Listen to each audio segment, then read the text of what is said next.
Vamos abrir nossas Bíblias no livro de Neemias, capítulo 2.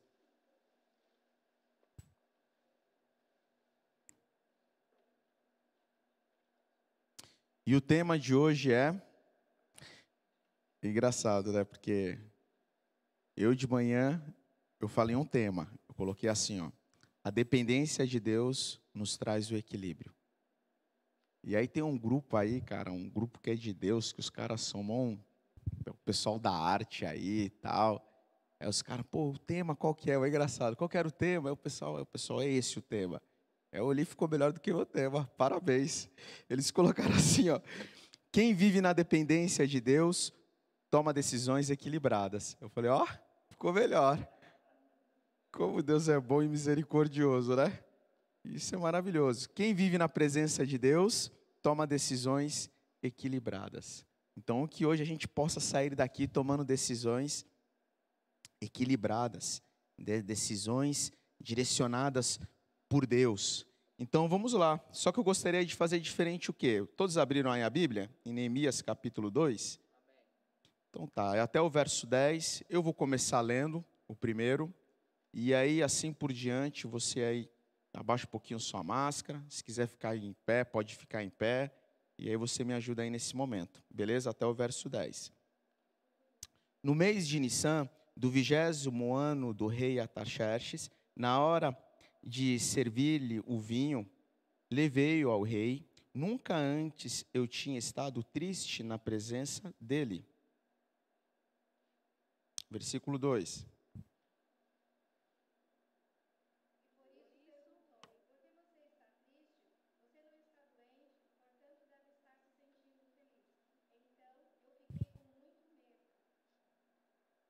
Disse ao rei, que o rei viva para sempre. Como meu rosto não estaria triste, se a cidade em que está o sepulcro dos meus pais está devastada e as suas portas foram destruídas pelo fogo? O rei lhe disse, o que você gostaria de pedir? Então orei ao Deus dos céus. Eu disse ao rei, se for do agrado do rei, e se o teu servo tiver achado graça diante de ti, peço-te que me envies ajudar a cidade dos sepulcros de meus pais, para que eu a reedifique. Então fui aos governadores da lei do rio e dei-lhe as cartas do rei. Os reis tinham enviado comigo, chefe do exército e cavalheiros. Na seguida acrescentei, se for do agrado ao rei, que me dê cartas aos governadores dos 2 Eufrates, para que me deixe passar até chegar a Judá. Que me dê também uma carta para Asaf, guarda da floresta do rei, para que ele me forneça madeira para as vigas das portas da cidadela, que fica junto ao templo, do muro da cidade e da residência que irei ocupar. Visto que a bondosa mão de Deus estava sobre mim, o rei atendeu os meus pedidos. Sendo assim, parti em direção aos governadores do Eufrates Oeste. Lhes entreguei as cartas do rei. Acompanhou-me uma escolta de oficiais do exército e de cavaleiros que o rei enviou comigo.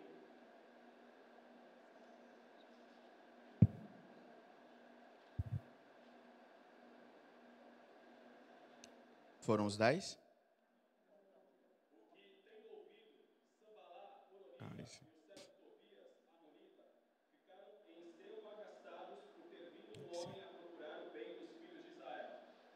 Amém. Até aí. Vamos lá. Eu gostaria de primeiro fazer uma introdução. Eu sei que o Márcio já esteve falando no domingo passado e falou muito bem, mas eu acho que vai ser importante. Todos nós sabemos que o livro de Neemias, ele é um livro pós-exílio babilônico, né? E é interessante porque Babilônia, através do comando, né, do rei Nabucodonosor, ele vai no reino do sul, Judá, e ali ele arrasa, devasta tudo. Deixa Jerusalém em ruínas, os muros, os portões são queimados, as pessoas são levadas como escravas para o cativeiro. E quem é levado? As pessoas de influência, os nobres, os sacerdotes, aquelas pessoas que exerciam cargo de liderança, os artesãos, esses foram levados como escravos, né? E aqueles que ficaram em miséria, ficaram em humilhação, ficaram sofrendo, porque estava tudo destruído. E aí se passaram mais ou menos 70 anos, e aí vem a Pérsia e toma o reinado de Nabucodonosor, né? O reinado da Babilônia, melhor dizendo. E ali ela começa a subjugar também o povo, só que ela age de uma forma diferente. Ela permite com que aqueles que estavam exilados começam a retornar à sua terra, né? E alguns começam a retornar, mas o cenário ainda era o mesmo. Era um cenário de destruição, era um cenário de humilhação, um cenário de sofrimento. Esse era o cenário que eles estavam vivendo. E aí, de repente, vem o irmão de Neemias e traz notícias de como estava a terra, como estava o seu povo, e ele começa a relatar. E diante daquilo tudo que o seu irmão traz de informação, que nós já sabemos, o que Neemias faz? Ele chora. Mas é interessante porque, quando eu comecei a refletir sobre o livro de Neemias, sobre essa passagem, eu fiquei olhando, e aí eu me identifiquei, e eu identifico também assim muitas vezes o povo de Deus, porque Neemias ele poderia aqui ter agido de duas formas. De duas formas. Primeiro, ele poderia ter sido aquele cara que, diante da informação do qual ele recebeu do seu irmão, dizendo o seguinte: ó, Judá foi devastada, Jerusalém está em ruínas, tocaram fogo nos portões, os muros estão tudo derrubado, está cada um vivendo por si, acabaram com tudo, nós estamos em miséria. Neemias poderia ter recebido aquela informação e ter dito o quê? Cara, que triste. Nossa, isso é muito triste. Que pena. Que pena que eu não posso fazer nada. Eu estou aqui, estou a serviço do rei, eu sou copeiro do rei, eu não tenho como deixar, não tem como pedir férias. O rei, ele precisa de mim. Como eu vou sair daqui, 1.500 quilômetros de distância? Não tem como. Mas já sei, vamos fazer o seguinte, vamos orar, para que Deus levante alguém daquela terra, lá do povo, e esse alguém possa pegar e reconstruir, possa ser usado por Deus. Vamos orar, porque eu creio que o Senhor pode fazer a obra. Essa era uma das coisas que Neemias poderia ter feito, que muitas vezes eu e você acaba fazendo, né? Ou Neemias, ele poderia simplesmente fazer o que de fato ele fez. Diante daquela informação, ele sentou, ele chorou, ele orou, ele jejuou, ele reconheceu a soberania de Deus. Ele falou: ó Senhor, Tu és poderoso, eu sei que Tu és rico em graça e misericórdia. Senhor, o Senhor espalhou o Seu povo, e eu sei que se a gente se arrepender, o Senhor vai nos acolher, vai nos juntar novamente. E aí ele começa a orar nesse sentido, ele reconhece o seu pecado. Isso é interessante, porque, lembrando, Neemias, ele era filho do cativeiro. Neemias, ele não nasceu lá em Jerusalém, em Judá, não nasceu. De repente, pode ser que ele nem nunca tenha ido lá. Mas ele teve empatia para com os seus. Ele se colocou naquela condição, ao ponto de dizer o seguinte: eu e a casa de meu pai, nós pecamos. Ele se coloca nessa condição. Não é eles, nós pecamos, porque nós viramos as costas para Deus. Nós buscamos outros deuses. E a palavra do Senhor se cumpriu, porque o Senhor falou que ia realmente nos disciplinar. E essa é a forma com que o Senhor está nos disciplinando. Mas se a gente se arrepender dos nossos pecados, eu sei que o Senhor vai nos ajuntar novamente. Então, Neemias, ele confessa o seu pecado. Ele compreende que ele fazia parte de um povo, de uma comunidade, de uma família, de um povo escolhido de Deus. E ele se coloca nessa condição com o povo, fazendo parte de um com eles, compreendendo que o pecado deles era o seu pecado também. E aí, partindo desse princípio, eu falei, nossa, isso daqui falou muito ao meu coração.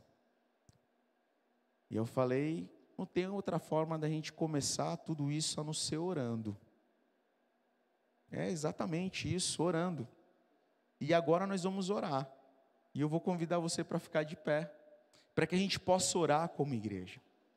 Porque eu sei, eu compreendo que, eu tenho consciência que nós, quanto CBP, agora eu falo igreja CBP, eu não falo igreja geral, aí que a gente fala, né, igreja, a gente está se referindo a diversas igrejas, mas nós, quanto igreja CBP, nós erramos também. A gente erra. Querendo acertar? Sim, mas muitas vezes nós vamos errar. Como pastores, nós vamos errar. Como discipuladores, vamos errar. Como líderes, como discípulos, como aquele que senta aí para, de repente, estar aqui participando desse culto, nós vamos errar como parte desse corpo. E aí nós precisamos compreender, gente. E quando a gente fala do corpo de Cristo, entendendo que nós somos um corpo diante de Deus, não é o seu pecado, é o nosso pecado. Como uma parte do corpo padece, todo o corpo padece. Aquele que sabe o bem que deve fazer e não faz, esse peca. E muitas vezes nós somos omissos, porque a gente sabe o que tem que fazer. A gente sabe qual o caminho que a gente tem que trilhar. A gente sabe quais são as decisões que nós precisamos tomar como igreja, como corpo de Cristo, como líder, como discipulador, como discípulo, como aquele que se importa com o reino de Deus. E muitas vezes nós não tomamos. Começamos a caminhar, trilhar caminhos que nos distanciam de Deus. Como que se certas coisas eu olho e falo, eu não tenho parte com isso. É Ele. Ah, Senhor, trabalhe em nossos corações, Deus. Nós precisamos compreender que nós somos o corpo de Cristo, que a dor do meu irmão é a minha dor, que quando eu vejo o meu irmão que está se distanciando do Senhor, que está trilhando um caminho de pecado, eu tenho que olhar aquilo e eu não posso apontar e julgar e dizer, ó, tá lá, ó, tá transando o cara, tá mentindo, olha, tá roubando. Não, eu preciso olhar com um olhar de misericórdia, de graça, e ter empatia por ele, me colocar no lugar dele, e dizer assim, realmente é difícil, mas eu quero o seguinte, eu quero ser aquele que vai estender a mão, eu não quero ser aquele que vai dizer, ó, bem feito. Não, isso não é igreja, isso não é corpo, isso não é ser cristão, isso não é ter uma vida transformada. E agora nós vamos clamar ao Senhor, pedindo graça, pedindo misericórdia, pedindo perdão pelos nossos pecados. Sim, e aí eu queria te deixar bem à vontade, se agora sim você quiser sentar, se ajoelhar, ficar de pé, gritar, não gritar muito alto não, mas se você quiser rasgar o seu coração na presença do Senhor, querido, esse é o momento, querido. Esse é o seu momento com Deus. Senhor, nós te louvamos, Pai. Nós te agradecemos, ó Pai, porque Tu és poderoso, Pai. Tu és o Senhor bondoso, Pai. Ó Senhor, a Tua mão está sobre as nossas vidas, ó Pai. E eu sei, Paizinho amado, que o Senhor não nos abandona, Senhor. Ó Pai, clamamos, Pai, pela Tua graça, pela Tua misericórdia, pelo Teu perdão, Pai, pela presença doce e maravilhosa do Teu Santo Espírito sobre as nossas vidas, ó Pai. Nos conduz, ó Pai, a trilhar o caminho do acerto, o caminho do arrependimento, o caminho do reconhecimento, o caminho do perdão, Senhor. Ó Pai, nos arrependemos sim, Senhor, por tantas vezes, às vezes, ó Pai, sermos negligentes, sermos omissos como igreja, como pastores, como líderes, ó Pai, como servo do Senhor, Pai, omissos às vezes, ó Pai, por não querer fazer parte daquilo que o Senhor tem colocado, Pai, no coração da igreja, omissos às vezes, ó Pai, por querer somente estar sentado, observando de longe as coisas acontecerem, Paizinho amado. Omisso muitas vezes por saber que meu irmão está vivendo uma vida de pecado e eu não ir lá conversar e ministrar sobre a vida dele. Ó Deus, trabalha em nossas vidas, ó Paizinho amado. Dai-nos um coração, Senhor, sensível à Tua voz, Deus. Pai, em nome de Jesus eu clamo, Senhor, circuncida, Pai, os nossos corações, ó Pai, como igreja, Pai, que nós possamos ter um coração, Pai, marcados pelo Senhor, Pai, como propriedade do Senhor, Pai. Queremos sim, Deus, viver as Tuas promessas, ó Pai. Queremos viver os Teus sonhos, ó Pai. Queremos ter uma vida equilibrada, Pai. Não queremos, ó Pai, ir além, mas também não queremos, Pai, viver estacionados. Queremos caminhar, Pai, nos passos do Senhor, Pai, na direção certa, Paizinho amado. Queremos tomar decisões, ó Pai, pautadas na Tua palavra, Deus, porque a Tua palavra é a verdade, Senhor. É ela que nos sustenta. Tu és o nosso Salvador, Tu és o nosso Redentor, Paizinho amado. Te louvamos, Pai, e te agradecemos, Pai, pela Tua doce presença, Espírito Santo de Deus, em nome de Jesus, Pai. Amém, amém. Glória a Deus. Pode se assentar, querido.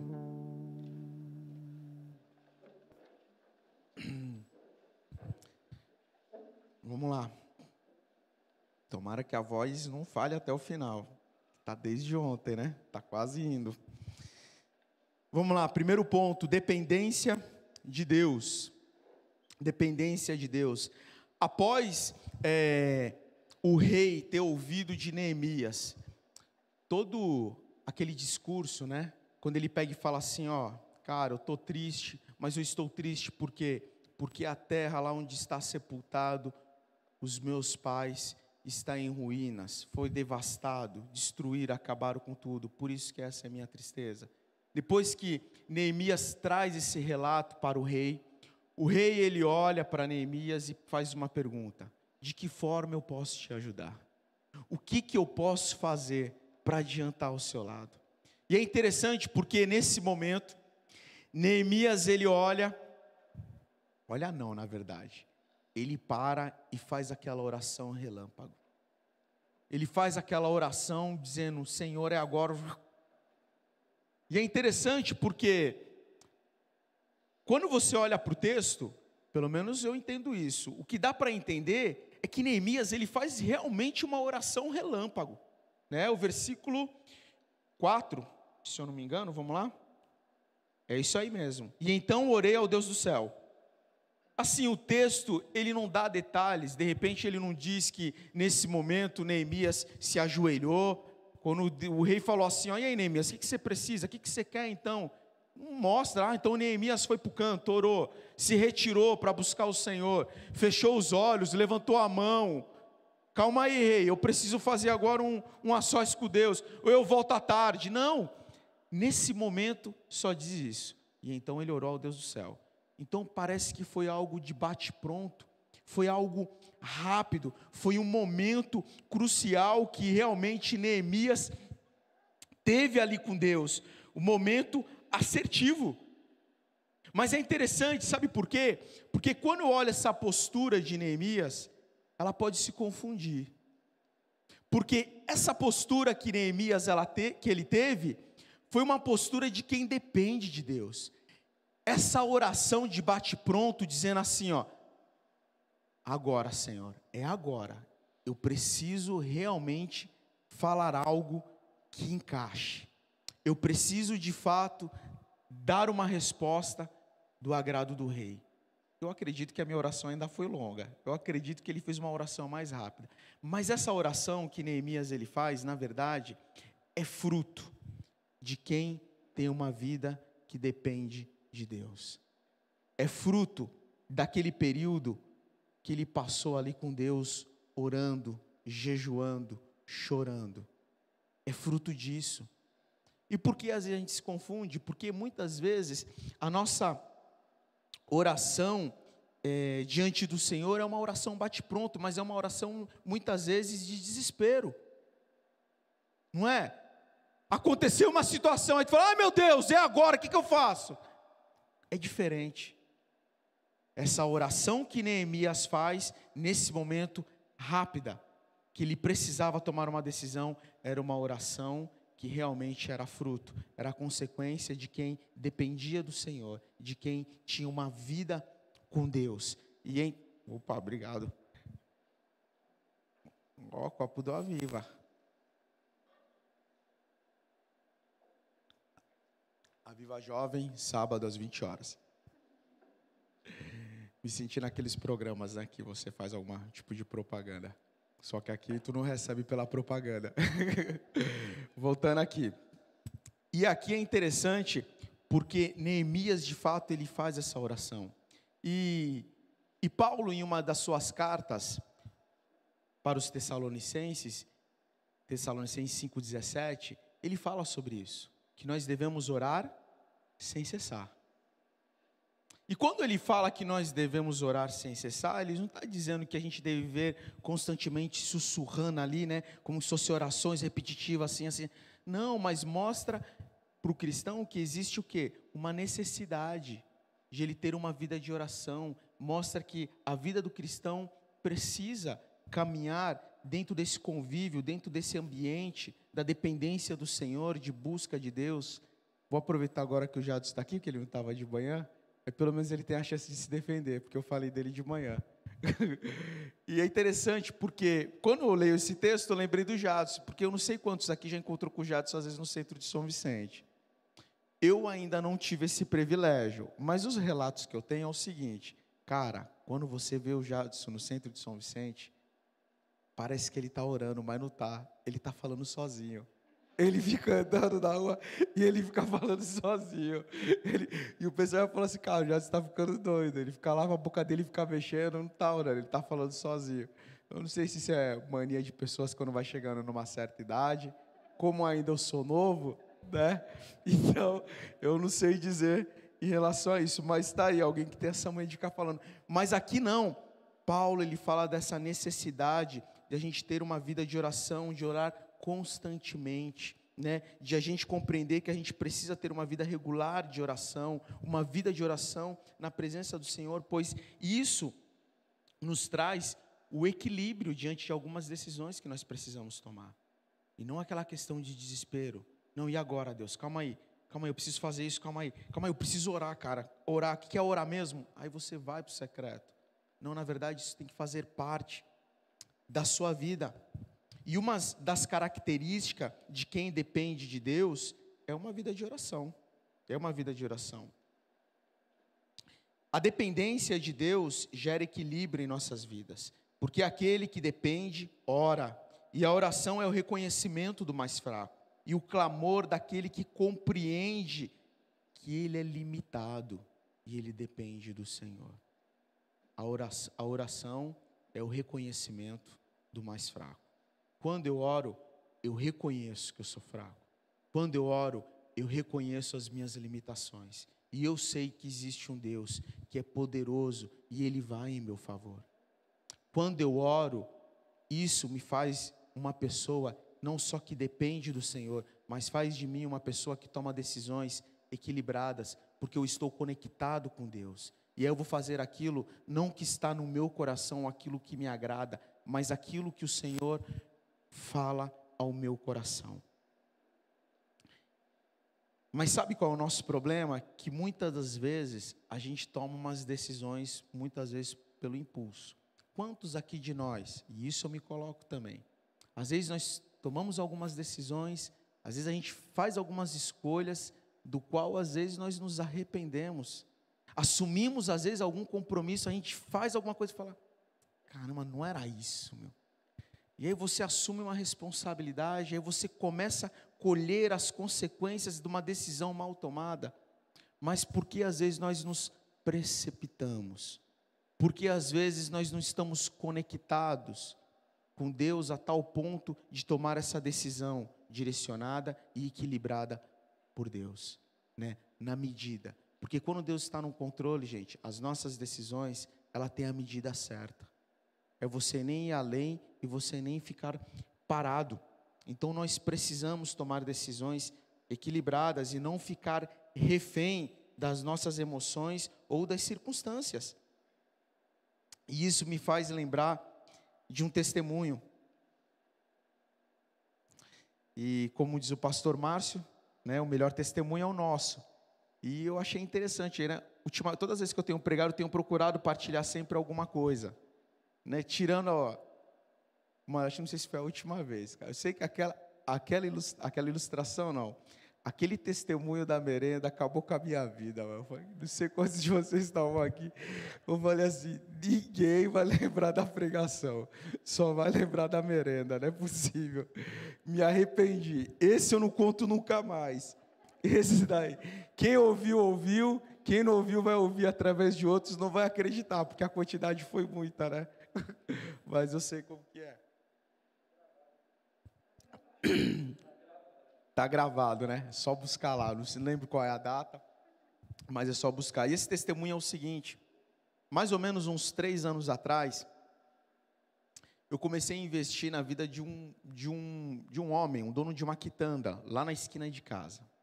Eu ia uma vez por semana lá, comprava alguma coisa, dava aquele bom dia, boa tarde, e assim foi indo.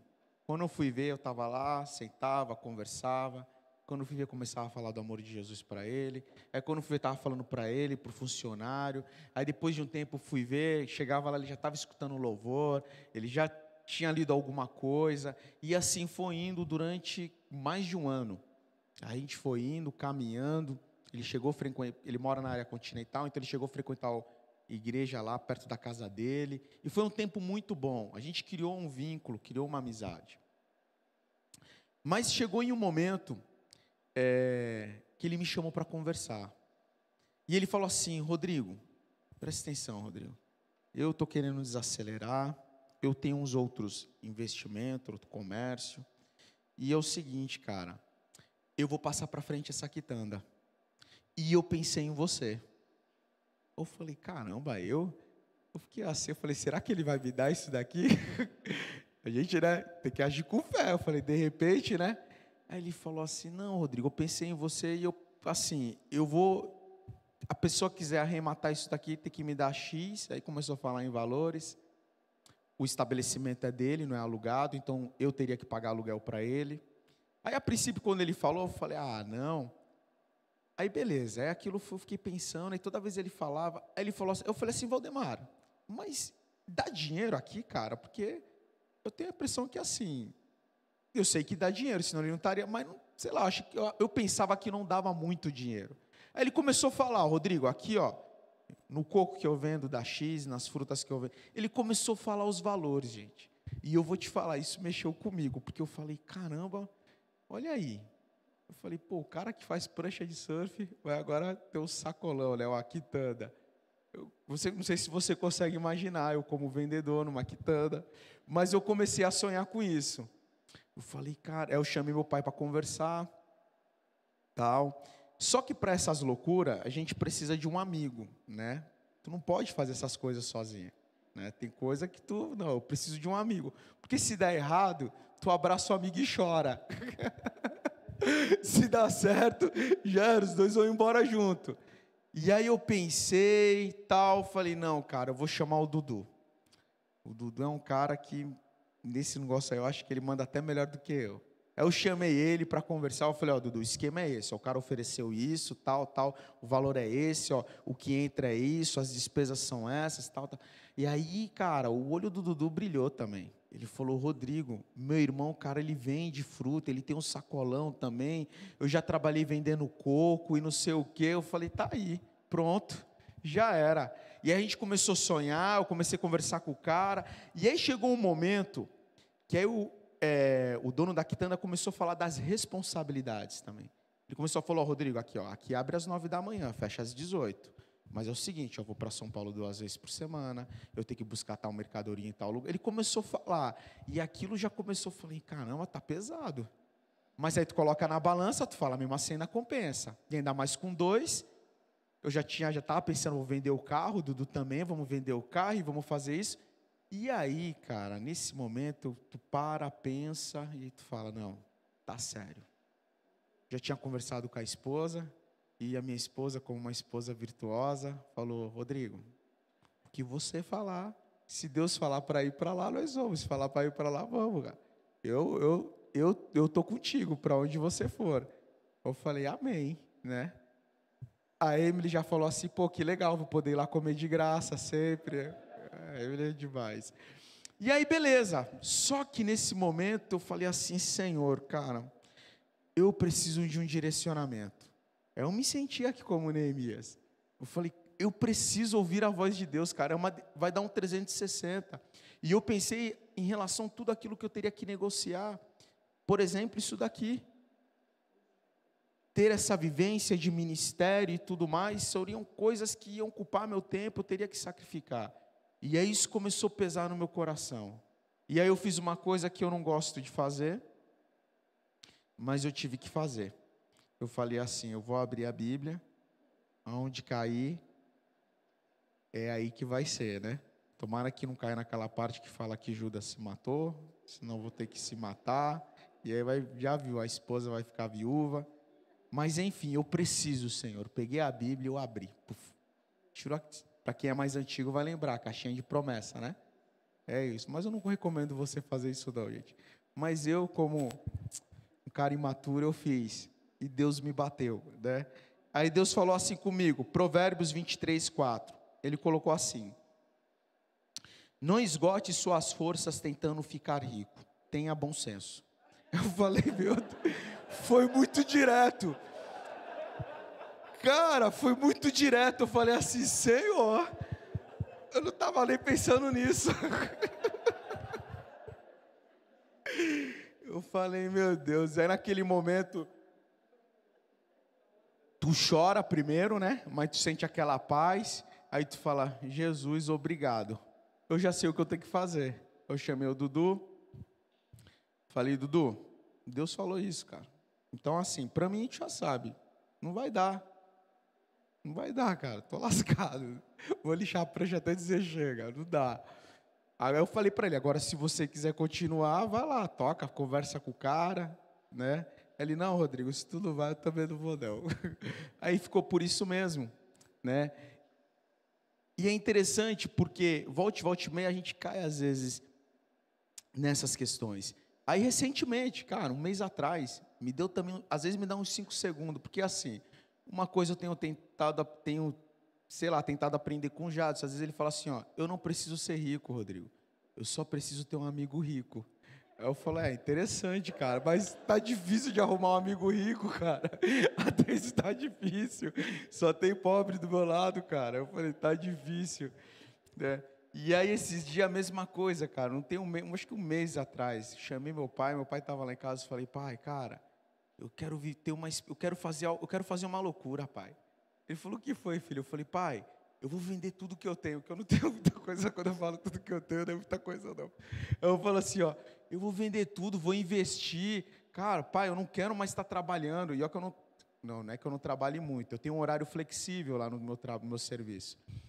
Então eu falei, Senhor, eu quero viver de renda, quero me dedicar mais à obra. Eu falei, cara, eu quero arrumar um meio de ganhar dinheiro sem precisar estar indo lá bater cartão, batendo ponto e tudo. Aí meu pai, filho, calma, não é assim, hein? Aí eu peguei e fiz o quê? Eu liguei para um amigo. Quem foi esse amigo? O Dudu. Cara, só que o Dudu ele já tá ligeiro, cara. Eu liguei para ele, cara, comecei, Dudu, cara, eu tô pensando nisso, cara, vamos vender não sei o quê, vamos fazer, dá certo, Dudu, tal. Cara, ele só falou assim, Rodrigo, tu já orou? Cara, eu não tive coragem de ligar de volta para ele. Eu falei, Senhor, quanta imaturidade, Senhor, eu preciso crescer. E por quê? Né? E por que eu estou partilhando tudo isso? Porque às vezes nós passamos por algumas situações, né? Seja na família, seja no trabalho, seja nas relações, seja na igreja, né? Nas relações aqui, que nós precisamos tomar algumas posturas equilibradas, que nós precisamos ter um direcionamento do Senhor. Nós precisamos, às vezes, tomar algumas posturas na família, de chegar lá, acertar o que tem que acertar, na igreja, no trabalho, no casamento, em relação aos filhos. Nós precisamos, mas nós vamos conseguir fazer isso de uma forma equilibrada, correta, centrada, quando nós nos relacionamos com Deus. Porque aí nós não vamos agir pela emoção, nós vamos agir de uma forma equilibrada. Agora pensa comigo, se Neemias, naquele momento que ele recebeu aquela informação do irmão dele, se ele tivesse saído ali de uma forma desesperada, está acontecendo isso, calma aí então, rei, a parada é o seguinte, aconteceu isso, eu estou indo. Imagina, tinha dado ruim. Mas para que a gente possa tomar uma decisão equilibrada, nós precisamos depender do Senhor, nós precisamos nos relacionar com Deus. Nós precisamos. Eu e você nas decisões da vida, seja financeira, seja questão de carreira profissional, para você que é jovem, que vai iniciar aí na faculdade, nós precisamos buscar o Senhor. Falar, Senhor, para você que é jovem, adolescente, falar, Senhor, eu quero ser útil no teu reino. De que forma eu posso? Quem não sabe, eu voltei a estudar. Está passando rápido, eu estou profetizando, já estou no 2º ano. Estou trilhando aí o caminho aí junto com a minha esposa, decidi também fazer psicologia. E aí eu penso que, para que eu vou fazer isso? Já entendi, não vou ficar mais rico. Até porque ela não ficou 10 anos formada. É para somar no reino de Deus. É para de alguma forma ser mais útil. Porque às vezes a gente toma decisões e às vezes fica naquela, não, Senhor, vamos lá, Senhor, abençoa, abençoa, abençoa. E a gente caminha assim, abençoa, abençoa, abençoa. Mas não é, você precisa tomar uma decisão equilibrada. E aí eu já entro na questão do que? O segundo ponto que vai falar sobre estratégias diante das oportunidades. Tenha estratégias diante das oportunidades. E aí para você que é jovem, você precisa traçar uma estratégia. Onde você quer chegar? Ou você vai ficar vivendo um dia de cada vez? Onde você quer chegar? De que forma você está traçando isso? Quais são as estratégias para que você venha alcançar esses propósitos?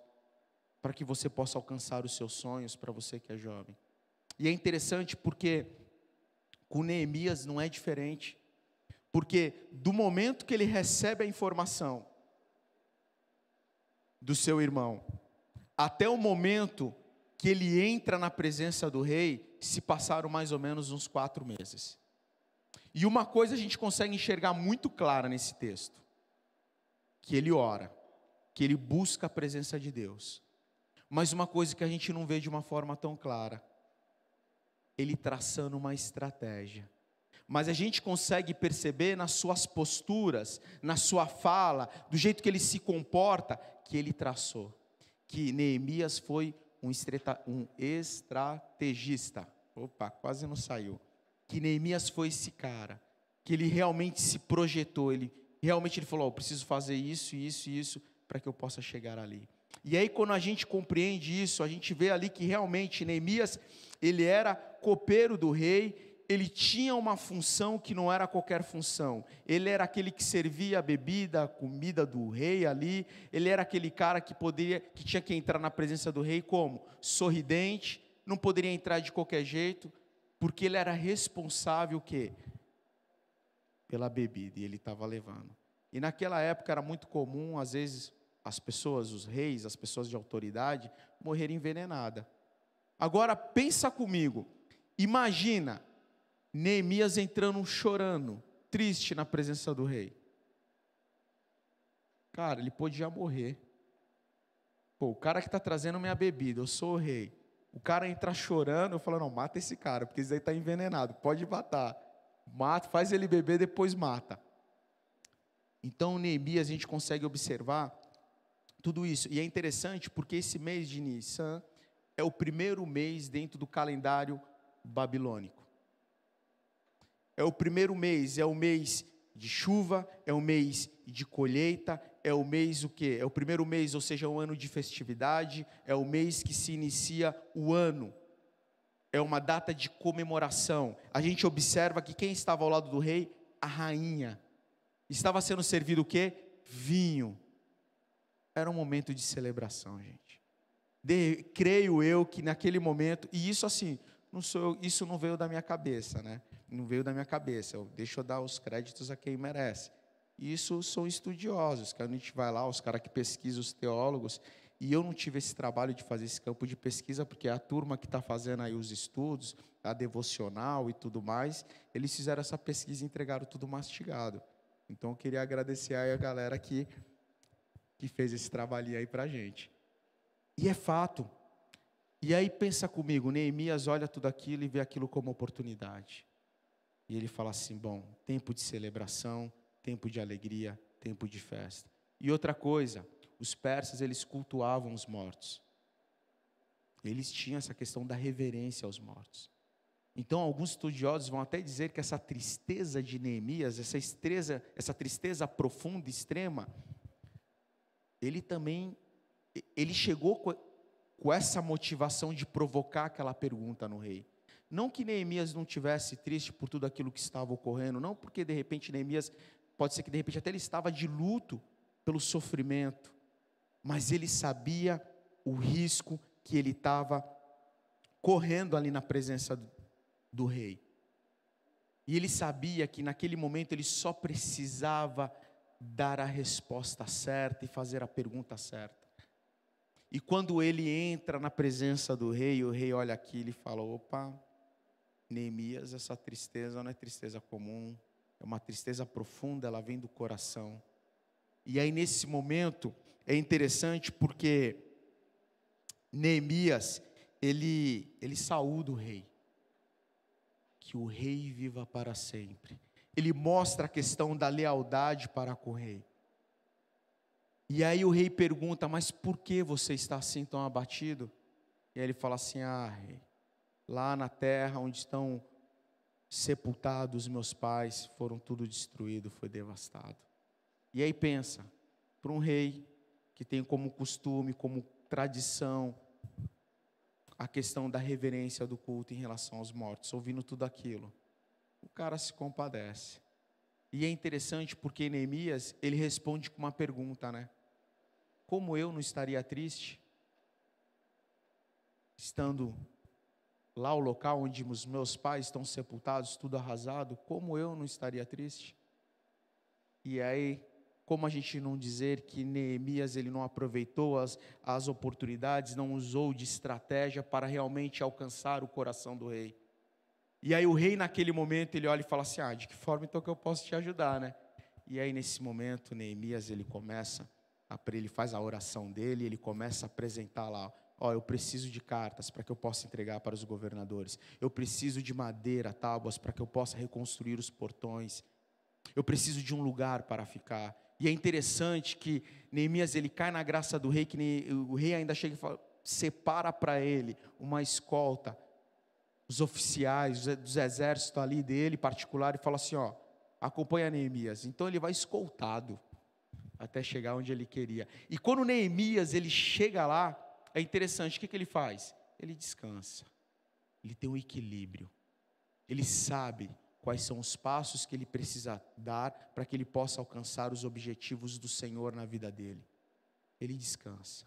Aí depois ele levanta à noite, aí ele vai, começa a fazer uma inspeção, ele começa a olhar, vê realmente o que era necessário fazer, o custo da obra, ele olha tudo. E as pessoas de importância ali começam a acompanhar ele, os oficiais, os sacerdotes, começam a acompanhar ele, e tipo assim, cara, o que esse cara está fazendo? E ele não fala nada. Agora pensa, se fosse eu, ia chegar lá e ia falar, gente, eu estou aqui para construir o muro, quem pode me ajudar? Os caras iam olhar e falar, Rodrigo, está falando groselha. Mas não, olha a estratégia de Neemias. Ele chega, faz essa inspeção, ele olha tudo, e aí no tempo certo, ele convoca o povo, e aí ele começa a falar, estamos tudo destruído, tudo devastado, estamos em miséria, estamos vivendo um período de vergonha, mas a nossa honra, a nossa dignidade, ela precisa ser restaurada. E aí ele começa a compartilhar os feitos de Deus. Olha, a mão do Senhor, lá no versículo 8, na parte B, visto que a bondosa mão de Deus estava sobre mim. E aí ele começa a falar, ó, a mão de Deus foi favorável, a mão de Deus, ó, veio sobre o coração do rei, ó, o Senhor é conosco. Ele começa a partilhar, o Senhor me trouxe aqui, e ele começa a trazer esses relatos. E aí depois ficou fácil. Quando ele traz Deus e dá a glória a quem é devido, o que ele faz? E agora, quem está comigo nessa obra? É o pessoal, vamos embora, vamos tocar para frente. Nós precisamos ter estratégia se nós queremos alcançar os nossos objetivos no reino de Deus. E às vezes, nós como igreja, como indivíduo, nós queremos, tantas coisas, mas às vezes nós não alcançamos, e não é porque nós não sonhamos, porque nós sonhamos como igreja, mas às vezes é porque nós só ficamos no sonho. E quando a gente fica paralisado no sonho, gente, quem sonha muito dorme, e aí a gente começa a dormir, a gente paralisa. Nós precisamos criar estratégia para que a gente possa alcançar os objetivos do Senhor. Por exemplo, você quer que a sua família se renda ao Senhor? Quais são as estratégias que você tem usado? Você quer que as pessoas do seu trabalho, da sua faculdade, da rua lá que você joga bola, você é adolescente, que está saindo dessa quarentena para jogar bola, vou aguentar aqui os caras que estão jogando bola na rua. Quais são as estratégias que você tem usado para ganhar o seu vizinho para Jesus? Quais são as estratégias? Nós precisamos ter estratégias se nós queremos alcançar os sonhos de Deus para as nossas vidas. E aí, quando eu falo isso, eu até compartilhei isso aqui de manhã, porque uma das coisas que queima meu coração, gente, é por São Vicente. Eu sonho em ver São Vicente rendido ao Senhor. Para alguns esse sonho é tão pequeno, porque eu sei que alguns sonham com a Baixada toda, com o Brasil, enfim. Cara, mas eu sonho com São Vicente, sabe? Outro dia no trabalho, a gente conversando, a gente começou a entrar nesse assunto de política. E aí o cara, um morava em Santos, o outro conhecia muito bem Praia Grande, começa a falar, né? E a gente chegou a uma conclusão. Pô, Santos é lindo, você vem de Santos. Aí você entra em São Vicente, cara. Aí os caras começam a descer a lenha, né? Pô, cidade feia, cidade não sei o quê, tal. Aí o outro começou a falar, pô, e tu vê Praia Grande? Pô, Praia Grande é uma cidade mais nova, pô, e tá mó bonita, mó estruturada, assim. Aí eu ouvindo aquilo, aí eu dei uma desculpa, né? Eu olhei para ele e falei assim, sabe qual é o problema de São Vicente? O problema de São Vicente é Santos e Praia Grande, gente. É que ela tá no meio, aí existe a comparação. Esse é o problema. E aí eles riram, né? Mas, gente, nós precisamos orar pela nossa cidade, né? Eu lembro, isso me faz lembrar de um tempo atrás, quando o Senhor tocou assim no meu coração de uma forma muito forte, né? Que eu deveria fazer uma loucura e pregar lá no centro de São Vicente. Aí eu falei, cara, Senhor, me perdoa, mas isso eu não vou fazer, Deus. Isso é coisa de louco. Eu não preguei. Me arrependi de não ter feito isso. Mas eu tive uma experiência, né? E aí, numa outra situação, eu senti uma vontade de orar por pessoas no centro de São Vicente. Aí eu falei, não vou perder essa oportunidade. Só que eu preciso chamar uma outra pessoa. Eu não vou fazer isso sozinho, eu não vou pagar esse bico sozinho pelo Senhor, não, Deus. Vou chamar outra pessoa. Aí eu liguei para o Caio. Eu falei, Caio, vamos orar lá no centro de São Vicente? Não, mentira, não foi assim. Eu liguei para ele. Eu falei, Caio, vem aqui em casa, cara, para a gente gastar um tempo orando, trocar uma ideia, tal. Foi estratégia, isso mesmo. E aí ele foi. Chegou lá. E aí, Rodrigo, beleza? A gente tomou um café, trocou uma ideia. Daqui a pouco eu puxei um cartaz, tá ligado? Eu falei, se liga nesse cartaz aqui, Caio. Aí estava escrito no cartaz assim, eu posso orar por você? Ele falou, caramba, bacana, Rodrigo, qual que é? Eu falei, não, vamos lá no centro de São Vicente. Aí ele olhou assim, ele deu aquela coçadinha dele na cabeça assim. Aí ele falou, demorou, vamos lá. E aí a gente foi, e foi interessante a experiência. Porque eu achei, sinceramente, eu pensei, é uma loucura, vai chegar lá, ninguém vai colar na gente. Pô, 2 jovens, eu ainda me considero jovem, 2 jovens, né? Com cartaz na mão, eu falei, cara, não tem sentido. Mas, cara, por incrível que pareça, a gente chegou lá, não vou dizer que fez fila, mas as pessoas começaram a vir. Pô, você pode orar por mim? Ora por isso. E começaram a fazer pedido, e a gente começou a orar pelas pessoas. E foi uma experiência bacana, do qual a gente criou uma estratégia e realmente a gente conseguiu fazer aquilo que naquele momento estava no coração de Deus, e Deus partilhou com cada um de nós ali, comigo mais especificamente. Eu desafiei o Caio para com isso, e é isso, gente. A gente precisa. Eu não me lembro mais onde eu parei, mas vamos para o terceiro ponto. Os opositores sempre existirão, né? Aqui no texto a gente vê Sanbalat e Tobias eram os opositores, né? Mas é interessante, sabe por quê? Porque eles sempre vão existir em nossas vidas. Sempre, gente. Eles sempre vão existir. Eles existiram na vida, no ministério de Jesus. A gente vê lá no momento quando os mestres da lei, eles pegaram aquela mulher em adultério e levaram para Jesus e falaram assim, ó, tá aqui, ó. Mestre, tá aí, ó, foi pego em adultério. O que a gente faz? Né? O que a gente faz, Jesus? Em uma outra situação, os caras pegam, levam um homem da mão ressequida, né? Leva até Jesus no sábado. E ali ele leva assim, ó, Jesus, hoje é sábado, mas o cara está assim, e aí, o que vai fazer? O que acontece? E aí Jesus se depara com aquilo, e os caras doidos para julgar Jesus, para condenar Jesus. Jesus olha aquilo e fala assim, se num sábado, uma vaca, um bezerro, um camelo, eu não lembro qual que era o animal que era na época, que é citado no texto, se um animal de vocês, melhor dizendo, cai numa vala e num buraco no dia de sábado, vocês vão tirar ou vocês vão deixar lá? E aí fica aquele silêncio, né? E aí é a oportunidade de Jesus. E aí ele chega e fala lá pro cara, tá curado no meu nome. E cura o cara. Então os opositores, eles sempre vão existir, existiram na vida de Neemias, né? Tentaram conspirar com a vida de Neemias, tentaram de alguma forma persuadi-lo, quando eles chegaram ali e falaram o seguinte, ó, se você vai construir esses muros é o seguinte, você está se rebelando contra o rei não vai gostar. Nós vamos ver lá no versículo 10, que eles ficam irritados por saberem que estava chegando gente para somar na obra de Deus. Então os opositores, gente, eles sempre vão existir. Existiu na vida da nossa igreja. Hoje de manhã o Henrique estava aqui, me senti até tentando chamar ele para poder falar. Eu falei, cara, se ele começar a falar, a gente vai terminar tarde, que é a história da igreja, né? Ele vai contando, vai indo, mas com certeza existiu, e eles vão existir sempre. E com certeza ele iria contar, ia falar a respeito dos opositores, e não só isso, mas ele ia falar qual foi a melhor forma que ele utilizou para lidar com eles.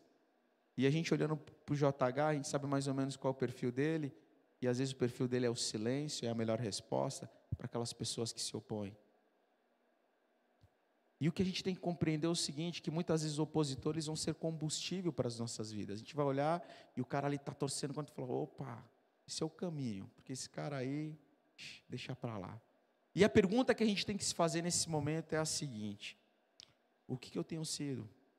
Eu tenho sido aquele que soma na obra do Senhor, ou é aquele que se opõe? Aquele que fica, a galera que fica torcendo, quanto pior, melhor. E fica, não vai dar certo não, esse negócio aí, já estão querendo voltar com a célula presencial, não vai dar certo, tu vai ver. Estão querendo fazer isso, não. Orar de manhã, que isso, o pessoal não está querendo, não vai. Esses sempre vão existir. Esses sempre vão existir. Que nós possamos ser aquele que soma. E uma das características que a gente vê aqui de Neemias, para fechar, em tudo que ele estava fazendo, porque às vezes a gente olha e fala assim, Neemias, ele orou, ele fez tudo aquilo, mas ele foi de fato um cara que usou de estratégia, e se pelo fato de ele ter arquitetado tudo, aproveitado as oportunidades, será que de fato Deus estava no controle ou ele foi um oportunista? Às vezes as pessoas podem indagar isso, né? Mas não, a gente vê que de fato Deus estava no controle, porque tudo que ele estava fazendo ele atribuía a Deus. ele fala sobre a mão bondosa e poderosa do Senhor sobre a vida dele. Ele fala a respeito de como Deus convenceu o Senhor através, como Deus convenceu o rei através da vida dele, né? Isso é interessante, é algo que a gente precisa fazer, porque às vezes a gente sabe como que se deve fazer as coisas. Não, ó, é isso, pronto, a gente chega aqui. E a gente não tem que permitir com que isso faça com que eu não venha a depender de Deus. Nós precisamos depender de Deus para tudo. E aqui eu encerro, porque eu sei que o tempo está estourando. E gostaria de chamar o pessoal do louvor. E eu gostaria de orar, para que a gente possa encerrar. Senhor, te louvamos, Pai. Te agradecemos, Pai, pela Tua palavra, que é poderosa. Obrigado, Senhor, porque eu creio, Pai, que nessa noite, Pai, essa mesma palavra, Senhor, ela veio de encontro aos nossos corações, Pai. Então nos ajuda, Senhor, a ter uma vida equilibrada, Senhor. Nos ajuda, Senhor, diante dos desafios do dia a dia, Senhor, recorrer ao Senhor, Pai. Nos ajuda, Senhor, a andar na dependência do Teu Santo Espírito, Deusinho amado. Nos ajuda, Senhor, a ter esse coração, Pai, sensível à Tua voz, Senhor amado. Pai, em nome de Jesus, Pai, que nós possamos, como igreja, Pai, ser esses, ó Pai, que ouve a Tua voz, Senhor amado. Sim, Deus. Em nome de Jesus, Pai. Amém, Senhor.